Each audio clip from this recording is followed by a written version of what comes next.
Hi, I'm Doug with the product team here at Sophos, and today we're taking a quick look at Sophos Mobile 7 in Sophos Central. Now, the easiest way to get into the product is to select Mobile from the navigation bar on the left. This brings you to the product-specific view for Sophos Mobile. Starting here on the dashboard, we've got an overview of available tasks and at-a-glance data.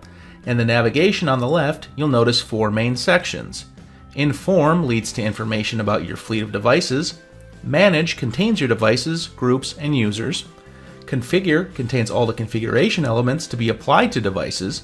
And the Settings section contains general base settings for the system. Back to the dashboard, you'll notice a preset collection of widgets. You can add, rearrange, and delete widgets to your liking.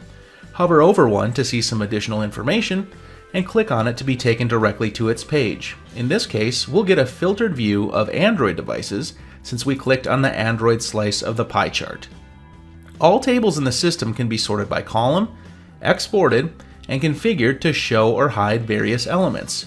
They're full text searchable as well, with results that link directly to a particular device's page. For this device, we can see basic information and check that everything is running properly.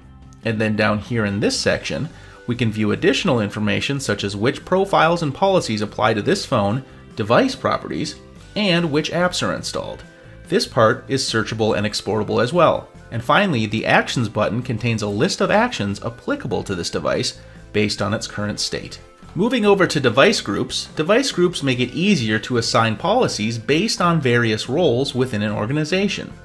We can see here that devices in the SMT group get a specific set of compliance rules, whether they're corporate or personal devices. Now let's take a look at the users list. From here, we can search for a particular user and see which devices are associated with that user. It looks here like both of Tom's devices have fallen out of compliance. Perhaps Tom has left the company, so we can quickly unenroll both of them with a few clicks.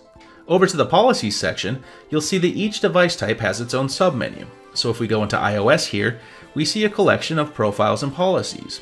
And if we click this Install button here, we'll be able to push this out to our devices and groups. We've also got task bundles here, which basically lets us combine policies and apps into a single enrollment job for our devices. We'll go over this more thoroughly in the configuration video, so make sure to check that out from the main dashboard. Just like policies, apps are subdivided by device type. If we look at iOS, for example, we can push apps out from Apple's App Store. This area here is searchable as well. Let's take a quick look at compliance rules. These settings define whether a device is healthy or not. We have various settings here that can dictate whether or not a device is compliant, such as not allowing jailbreaking. The General Setup menu lets you configure system options such as time zone and language, and from here, you can select and deselect the platforms you'd like to support across your company. So that's a quick overview of Sophos Mobile 7 in Sophos Central. Make sure to check out additional videos located in the Getting Started Videos widget on the mobile dashboard.